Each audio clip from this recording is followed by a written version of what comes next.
மண் காக்க தன் வானம் காக்க, இனம் காக்க தன் இன்னுயிரை ஈந்த என் ஈழ உறவுகளின் வழித்தோன்றலுக்கு வணக்கம். நான் உங்கள் செல்வா. ஈழம் உலகத்தின் மிகப்பெரிய சோகம் எது தெரியுமா? தாயை பிரிவதல்ல, தந்தையை இழப்பதில்லை, காதலின் மரணமுடன் பூகமும் நிறைந்து புதைந்து போவதும் கூட அல்ல.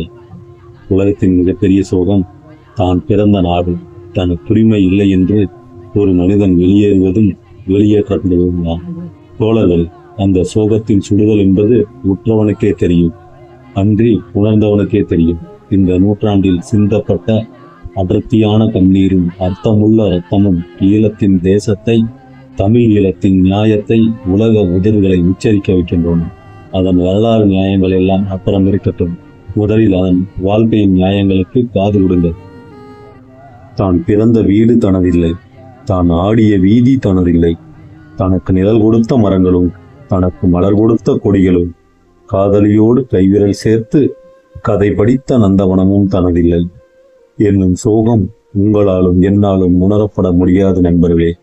ஈழத்துக்கு வெளியே தேசப்படத்தில் மட்டுமே ஈழத்தை தொட்டு பார்த்து கொண்டிருக்கும் போராளிகளுக்கு மட்டுமே ஈழத்தின் எடை என்ன என்பதை மில்லிகிராம் துல்லியமாய் சொல்ல முடியும்.